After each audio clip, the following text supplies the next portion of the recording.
오늘 이야기의 주인공은 바로 근대화학의 아버지 앙투안 라부아지에입니다.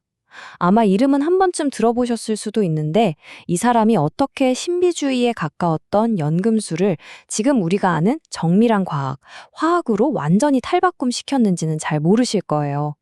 그 정말 놀라운 이야기 지금 바로 시작합니다. 그들이 저 머리를 베는 데는 순간에 불과했지만 저런 머리가 또 나오려면 100년도 더 걸릴 것이다. 이야기는 그의 아주 비극적인 죽음에서 시작하려고 해요. 당시 최고의 수학자였던 라그랑주가 남긴 이 한마디. 이 말만큼 그가 잃어버린 천재가 얼마나 위대한 인물이었는지를 사무치게 보여주는 말이 또 있을까요? 아니, 대체 어떤 사람이었길래 당대 최고의 지성이 이렇게까지 안타까워했을까요? 도대체 누구였을까요? 자, 지금부터 앙추앙 라부아지에라는 인물의 삶, 그리고 그가 일으킨 거대한 과학혁명의 한복판으로 한번 들어가 보시죠. 자, 우리 같이 타임머신을 타고 18세기로 한번 가볼까요? 라부아지에가 등장하기 전의 세상으로요. 그때 화학이라는 건요, 우리가 생각하는 그런 과학이 아니었어요. 뭐랄까, 거의 신비주의에 가까웠죠.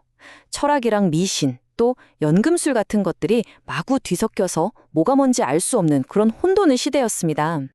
그때 당시 과학계를 지배하던 아주 거대한 두 가지 착각이 있었습니다. 첫 번째는 다들 아시는 고대 그리스 때부터 쭉 이어져 온 사원소설. 세상 모든 게 흙, 물, 공기, 불로 만들어졌다는 거죠.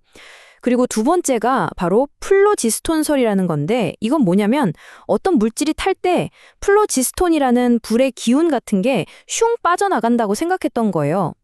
이 두 가지 이론이 진짜 수세기 동안 과학자들의 머릿속을 꽉 잡고 있었던 겁니다.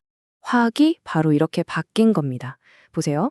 왼쪽은 뭔가 철학적인 상징 같죠? 여기서 오른쪽에 이 정밀한 실험 도구들로요. 이게 바로 라부아지에가 이뤄낸 혁신의 핵심이에요. 머릿속으로만 생각하던 추상적인 관념의 세계에서 직접 눈으로 보고 숫자로 증명하는 구체적인 측정의 과학으로 화학을 끌어내린 거죠. 그럼 라부아지에의 슈퍼파워는 무엇일까요? 바로 정밀함이었습니다. 그는 모든 걸 아주 정확하게 재고 또 누구나 똑같이 따라해서 같은 결과를 얻을 수 있는 그런 재현 가능한 실험을 해야 한다고 고집했어요. 지금 들으면 당연한 소리 같지만 그 당시에는요, 이거 정말 급진적이고 혁명적인 생각이었습니다. 그의 방식이 얼마나 강력했는지 보여주는 아주 대표적인 사례가 하나 있어요. 당시 사람들은 진짜 수세기 동안 물을 엄청 오래 끓이면 결국 흙으로 변한다고 믿었거든요. 좀 황당하게 들리죠? 라부아지에는 바로 이 오래된 미신을 박살내기 위해서 아주 대담하고 기발한 실험 하나를 설계합니다. 무려 101일 동안 계속되는 실험이었습니다. 와, 이 숫자 하나만 봐도 그의 끈기와 집요함이 어느 정도였는지 감이 오지 않으세요? 이 실험의 설계가 정말 기가 막힙니다. 한번 보세요. 먼저 유리로 만든 특수한 용기랑 그 안에 담을 증류수의 무게를 아주 정밀하게 잽니다. 그리고는 용기를 꽉 밀봉해서 100일을 동안 내내 끓이는 거죠. 그럼 바닥에 뭔가 앙금이 생겨요. 자, 이제 식힌 다음에 다시 전체 무게를 재봤더니 어라? 무게가 처음이랑 똑같은 겁니다. 변한 게 없어요. 그럼 바닥에 생긴 이 흙은 도대체 뭘까요? 이 앙금의 무게를 재봤더니 세상에 유리 용기의 무게가 줄어든 만큼이랑 정확하게 일치했던 겁니다. 결론은 뭐죠? 흙은 물이 변해서 생긴 게 아니라 그냥 뜨거운 물에 유리 용기가 조금 녹아 나온 거였어요. 이 정밀한 저울 하나가 수세기 동안 이어진 미신을 그냥 한 방에 깨버린 순간이었죠. 자, 바로 이 실험이 시작이었습니다. 이걸 계기로 라부아지에는 물질 세계의 가장 근본적인 비밀들을 하나씩 풀어나가기 시작해요. 그야말로 거대한 화학혁명의 막이 오른 접니다. 그리고 이 발견은요, 화학에서 가장 중요한 법칙이라고 할 수 있는 질량 보존의 법칙으로 자연스럽게 이어집니다. 우리 과학 시간에 다들 한 번쯤 들어봤죠? 어떤 화학 반응이 일어나기 전과 후의 물질 전체 무게는 똑같다는 거. 이걸 좀 더 쉽게 말하면 원자는 절대 사라지거나 갑자기 뿅 하고 생겨나지 않는다는 거예요.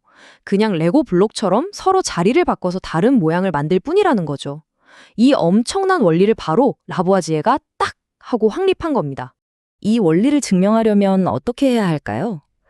네, 바로 공기조차 드나들 수 없는 밀폐된 용기 안에서 실험을 해야 했어요. 그래야 뭐 하나 빠져나가거나 들어오는 것 없이 정확한 측정이 가능하니까요.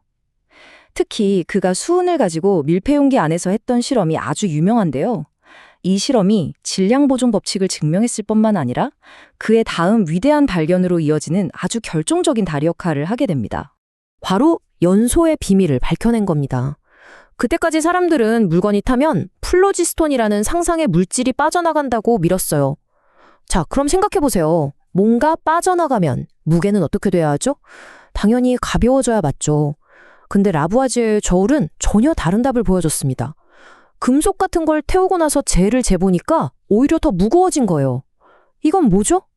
뭔가 빠져나간 게 아니라 반대로 공기 중에 있던 무언가랑 결합했다는 빼도 박도 못하는 증거 아니겠어요?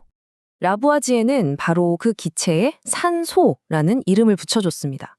사실 프리스틀리나 셜레 같은 다른 과학자들이 산소를 먼저 발견하긴 했어요.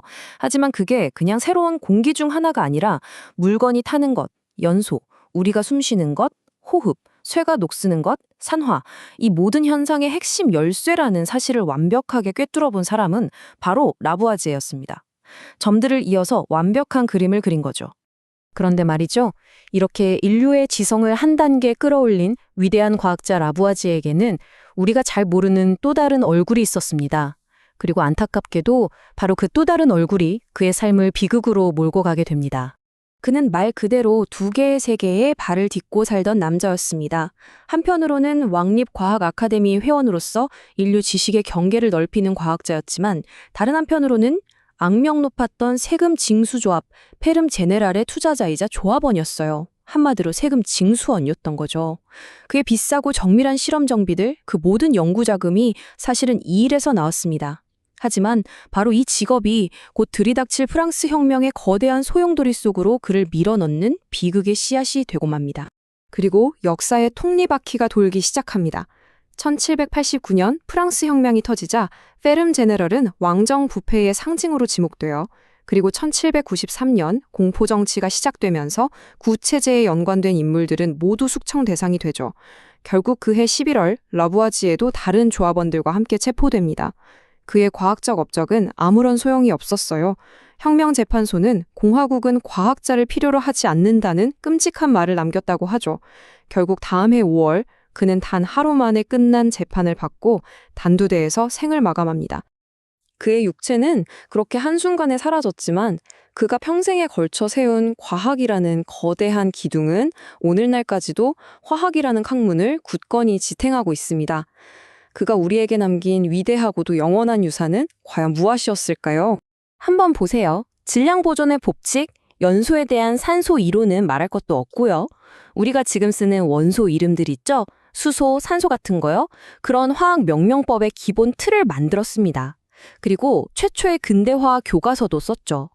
단순히 몇 가지를 발견한 수준이 아니라 아예 화학이라는 학문의 언어와 문법 자체를 창조한 사람이라고 할 수 있는 겁니다. 그리고 그의 연구는 혼자 외롭게 틀어박힌 실험실에서만 이루어진 게 아니었어요. 바로 이런 화려한 살롱에서 당대 최고의 지성들과 토론하고 교류하면서 탄생한 겁니다. 그의 과학은 바로 이성과 합리를 강조했던 계몽주의 시대가 낳은 가장 위대한 결과물 중 하나였던 거죠. 라부아지에의 삶과 죽음은 결국 우리에게 아주 무거운 질문 하나를 던집니다. 사회가 거대한 변화의 소용돌이에 휩싸일 때 정치적 격변의 한가운데서 우리는 인류 모두의 자산인 그 시대의 위대한 지성을 어떻게 보호할 수 있을까요? 200년도 더 지난 이야기지만 이건 어쩌면 지금 우리에게도 여전히 유효한 질문일 겁니다.